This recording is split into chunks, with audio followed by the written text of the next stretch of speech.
Hello, uh, good afternoon. So today we will talk about class 8 science crop production and management. Chapter name is chapter name is crop production and management. Okay, so let's start. Paheli and Bujo went to their uncle's house during the summer vacation. Their uncle is a farmer. One day they saw some tools like करपी, sickle, shovel, plough, etc. in the field. एक दिन उसके uncle कहाँ गए? एक summer vacation में उनके uncle के हाउस पर गए. ठीक है, पहले एंड बुझे दोनों. So their uncle is a farmer. उसके अंकल जो थे क्या थे? वो क्या थे? फार्मर थे. Their uncle is a farmer. One day they saw some tools like some tools. Which tools? Like kurpi. Okay.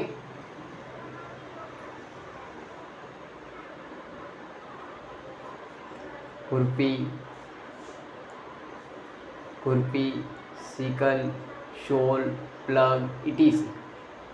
Okay. So in the field, जो they what is that is a tools. Okay. So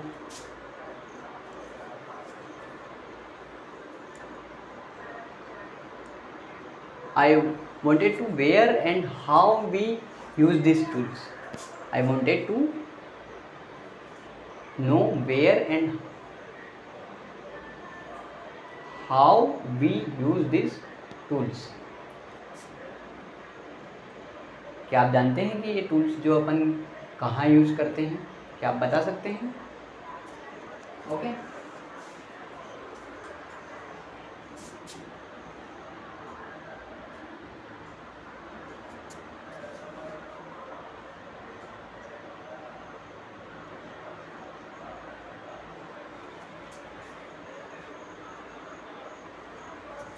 Okay.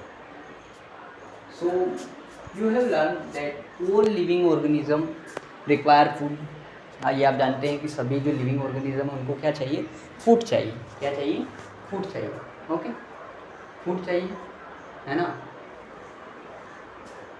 And plants can make their own food themselves. Plant जो है अपना जो खाना है वो खुद ही बनाते हैं. Can you recall how green plant synthesis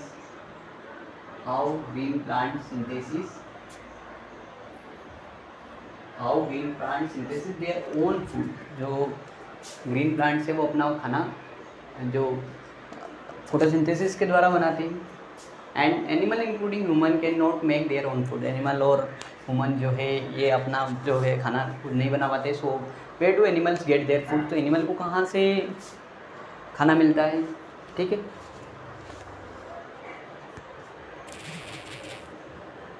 and but first of all why do we have to eat food?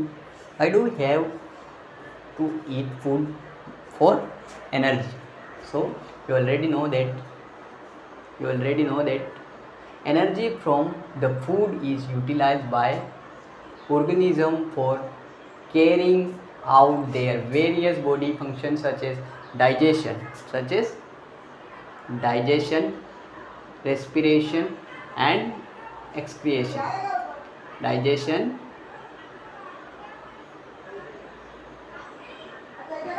and excretions. Okay. Okay.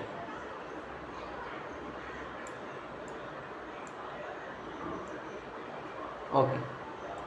So we get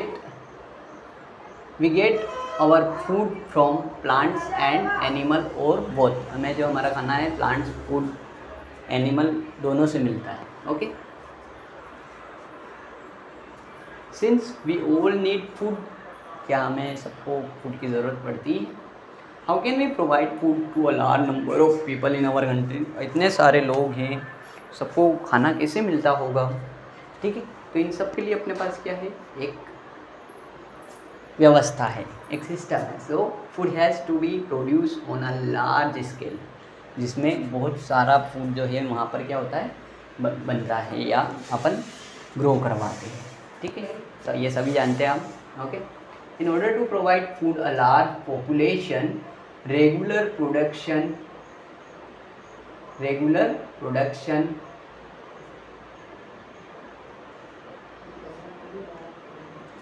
okay, regular production, proper management and distribution is necessary.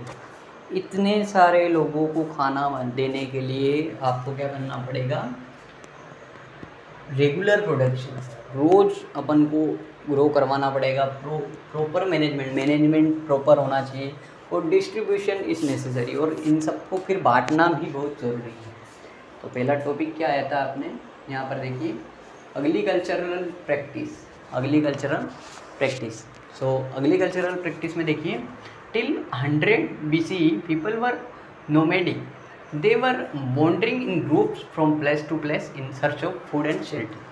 आप जानते हैं कि जो पहले के लोग जो थे वो एक जगह का टिककर खाना नहीं बनाते थे या एक जगह रुकते ही नहीं थे, ठीक है, इधर उधर फूड की सर्च में घूमते रहते थे।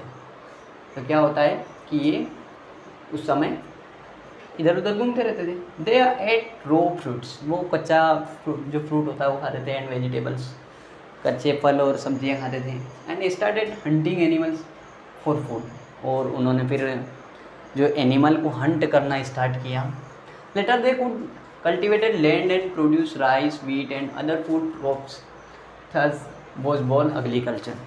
उसके बाद क्या हुआ, धीरे धीरे एक कल्टिवेटेड लैंड पर राइस प्रोड्यूस करने लगे, व्हीट प्रोड्यूस करने लगे, other food crops, thus was born agriculture. और इसी की वजह से जो कृषि का जो है, एग्रीकल्चर का जो है जन्म हुआ, ठीक है। इसी की वजह से क्या हुआ, एग्रीकल्चर का जन्म हुआ, ठीक है,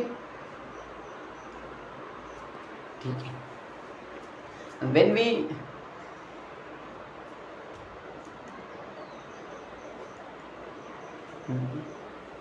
When plants of a same kind are cultivated at one place on a large scale, it is called crop.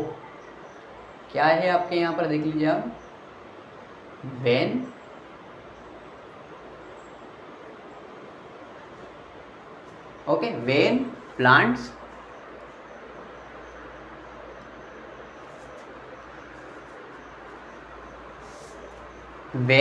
plants of the same kind are cultivated at one place on a large scale, it is called crop.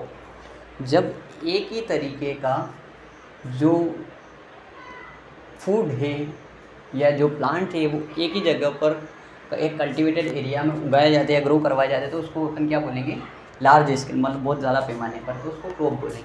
For example, crop wheat means that all the plants grow in field are that of wheat, ठीक है। जैसे कि example के लिए ले लो आप, wheat की जो गेहूं की जो फसल है, अनाज जो अपन उगाते हैं, means that all plants grown in the field date of wheat, जो सभी प्लांट जो होंगे वो वीट के ही होंगे, उसको अपन क्या बोलते हैं, क्रॉप्स बोलेंगे, ठीक है। तो already know that crops are of different type like cereals, vegetables and fruits. ये आप ऑलरेडी जानते हैं कि जो क्रॉप्स है वो अलग अलग तरीके की हैं। जैसे यहाँ से अपन ने इसको चाहें तो आप इसको हाईलाइट या अंडरलाइन भी कर सकते हैं, अंडरलाइन कर दीजिए, ठीक है, ठीक है। You already know that crops are of different type like cereals, vegetables and fruits. This can be classify on the basis on the season in which they grow. ये सभी कब क्लासीफाई किया जाएगा, जब कि आपके जैसी जो ऋतु है, जैसी जो सीज़न है उसके हिसाब से इसको क्लासीफाई किया जाएगा। This can be classify on the basis of the season in which they grow, okay. So as you know, India is a vast country. The climatic condition like temperature, humidity and rainfall vary from one region to another. या आप already जानते हो कि India में तो climatic condition अभी जैसे देखा जाए तो गर्मी के किसी इलाके में ज़्यादा है, किसी इलाके में कम है, किसी इलाके में बहुत ज़्यादा है। तो इस तरीके से क्लाइमेटिक कंडीशन, ह्यूमिडिटी और रेनफॉल, जो बारिश जो है वो हर जगह प्लेस टू प्लेस चेंज है अपने यहाँ पर। So accordingly there is a rich rich के नीचे से यहाँ आ जाएंगे rich variety of crops grown in different parts of the country. अलग अलग जगह पर अलग अलग तरीके की फूड क्रॉप्स बोई जाती है, ग्रो करवाई जाती है। Despite the diversity two boards cropping pattern can be identify these are. ठीक है, इस डाइवर्सिटी की वजह से दो क्रॉप्स बताई गई है जो कि मेन क्रॉप्स है अपने लिए। इसको बोला जाता है, एक को बोला जाता है खरीफ की क्रॉप्स। ठीक है, खरीफ क्रॉप्स। ठीक है, हाईलाइट भी कर दो इसको, और एक और इसको स्ट्राइक थ्रो भी कर दिया आपने। ओके, खरीफ क्रॉप्स है ना।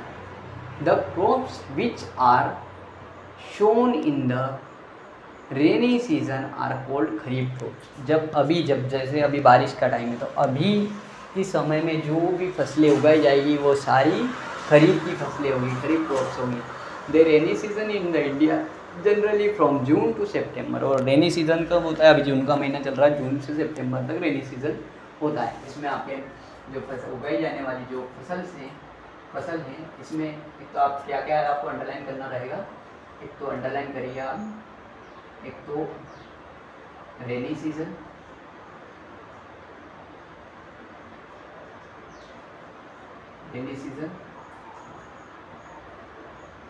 अंडरलाइन कर लीजिए रेनी सीजन। इसके अलावा जून टू सितंबर भी इसमें आप अंडरलाइन कर लीजिए। जून से सितंबर में आपकी क्या होती है? उगाई जाती है। और कौन कौन सी है वो उसको हाईलाइट कर लेंगे। पेडी, मेज, soybean, ground nuts and cotton is क्या है आपके? ये खरीफ की क्रॉप्स हैं। ठीक है, अब रबी की क्रॉप्स देख लीजिए। रबी की क्रॉप्स में देख लीजिए आप।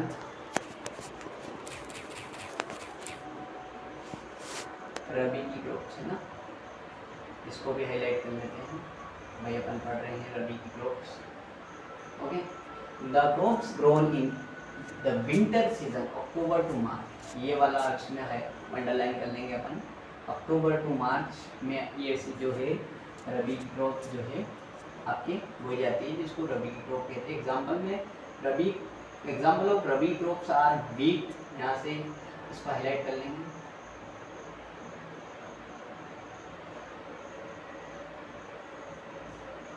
ठीक है, हाईलाइट चाहो तो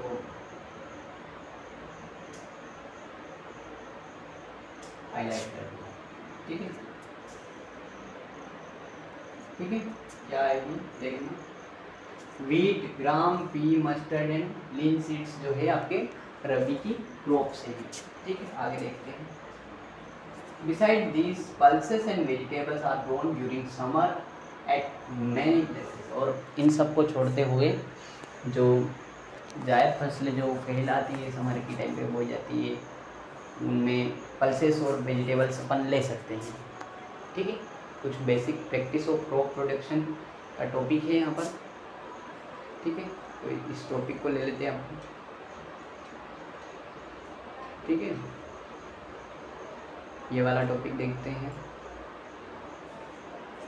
ठीक है, basic practice of crop production. So why paddy can not be grown in winter season. Paddy क्यों नहीं बोया जाता है विंटर सीजन में? तो इसका आंसर यहाँ दे रखा है। Paddy require a lot of water. बहुत ज़्यादा पानी की ज़रूरत इसको पड़ती है, इसलिए ये विंटर सीजन में नहीं उगाया जाता, क्योंकि विंटर सीजन में बारिश बंद हो जाती है।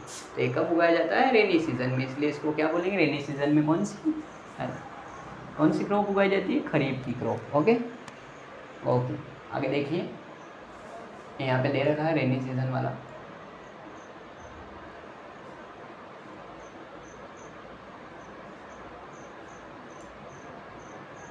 ठीक है, आगे cultivation of crops involve सर्वल activities undertaken by farmers over a period of time.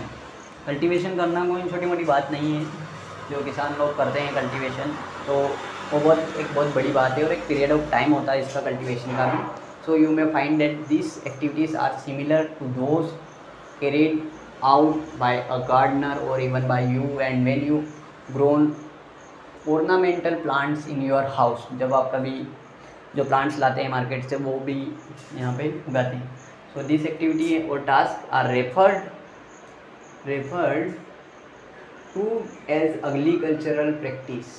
इनको क्या बोलेंगे? Agricultural practice which are listed below. तो इनमें से जो नीचे दे रखे हैं, जैसे preparation of soil, sowing, adding manure and fertilizer, irrigation, protecting from weeds, harvesting और स्टोरेज। कहने का मतलब ये है, सबसे पहले अपन क्या करेंगे, यहाँ पर देखिए प्रिपरेशन ऑफ सोइल।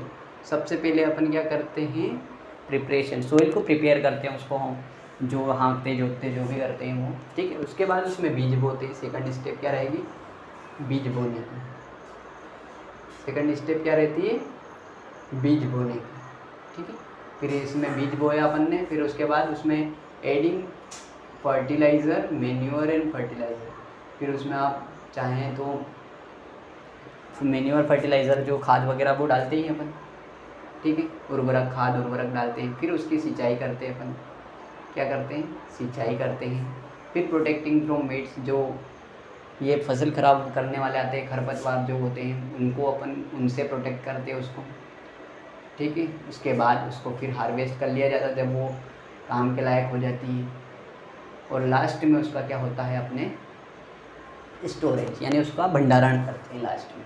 इस तरीके के कुछ टॉपिक्स हैं। कुछ और टॉपिक्स जो आगे के टॉपिक्स है आपके 1.3, ये मैं कल समझाऊँगा, प्रिपरेशन ऑफ सॉइल। ये जैसा भी लगा हो वीडियो, अगर अच्छा लगा और लाइक करें। Okay, thank you.